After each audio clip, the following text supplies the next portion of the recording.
I'm Kendra Bailey Morris for Heart of the Home, and we're here in Sur La Table's beautiful kitchen. And today I'm going to be making a risotto, but it's a risotto that's going to contain a really special ingredient, and that is Virginia butternut squash. And we're also going to add some sausage to it, and it's going to be cooked in a chicken broth, and it's absolutely delicious and easy to do. So what I'm going to start with is just the very first part of this recipe, which is tossing your butternut squash in a pan with about 2 tablespoons of butter, and I put a little olive oil in here as well. And I've already par-cooked this just a little bit for brevity's sake. So we're not going to cook it very long, but if you're cooking it at home and it's raw squash, you're going to want to do it about 10 to 15 minutes. The next thing we're going to add is some spicy Italian sausage. And I've already par-cooked this as well, just for brevity's sake. And again, it doesn't matter. I'm tossing a couple little extra pieces of butternut squash in there. It's not a problem. This is all going to go back into the risotto together, the butternut squash and the sausage.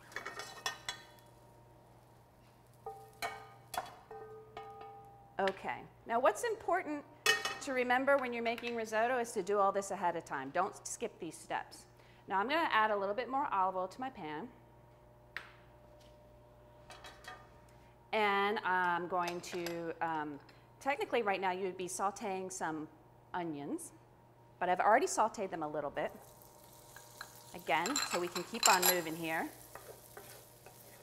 But this is the color that you're looking for with your onions. It's a translucent, almost clear-like color, and you can really start to smell the sweetness of it. It's really, really nice.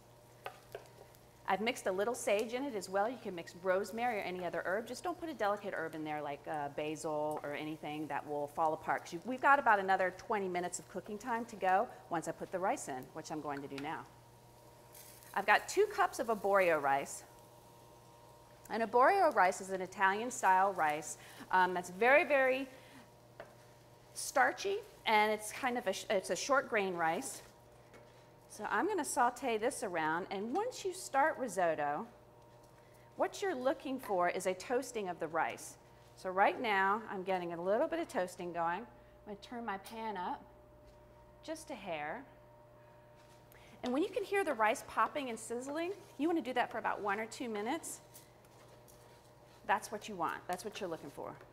Once it gets to that point, you can crank your heat up a little bit, as I just did, and I'm going to add in a ½ cup of dry white wine. And that really is just to deglaze the pan, get all the yummy goodies off the bottom from when we were cooking the sausage and when we were cooking the butternut squash. And here's the part that takes the time, but it's oh so worth it. It's when you begin to ladle, little by little, some chicken stock, and I like to use low sodium chicken stock. And I'm just going to ladle in about 2 cups here. And you can see it's already starting to simmer. And a lot of people are afraid to make risotto. They're like, oh, I can never do this. It's not going to turn out right. It's not that hard. The important thing to remember is you have to attend it. Just keep attending it, and what you're going to do as I start was about 2 cups of chicken stock, and I add it in slowly, and I'm stirring it around, and I'm keeping it moving, and as it starts, as you can see, to evaporate little by little, that's when you know you need to go ahead and add another cup in.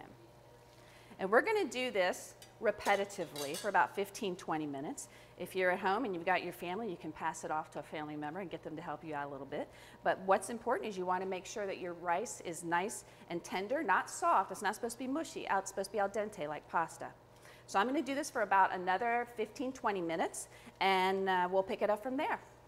And as you can see, it's really starting to come together. The starches are showing really nicely, and that gives it its creamy appearance. Add just a little bit more. Now we can finally go on to the next step, which is adding this butternut squash right back in, already cooked, and then our sausage.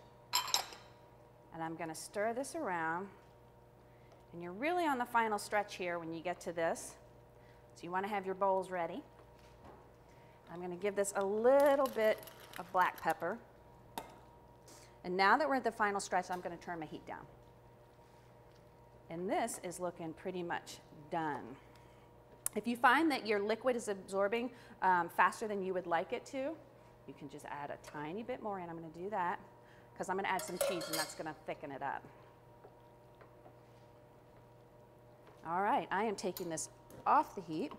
I'm going to stir in about a half a cup of Parmesan cheese. If you're a Parmesan cheese junkie, which I am, you can add a little bit more. It's about 3/4 cup. And that's really going to make it nice and cheesy and give it a lovely creamy texture. And now to plate it, it's very simple. Just spoon it into a bowl. And this is definitely a self-contained meal. You serve this with a salad and some bread, just like you would pasta. You really don't need a whole lot more than that. And I've got a tiny garnish here of some fresh sage from my garden. You gotta have that. And here you have it. Butternut squash risotto with spicy sausage, easy to make. I'm Kendra Bailey Morris for Heart of the Home. Let's get cooking.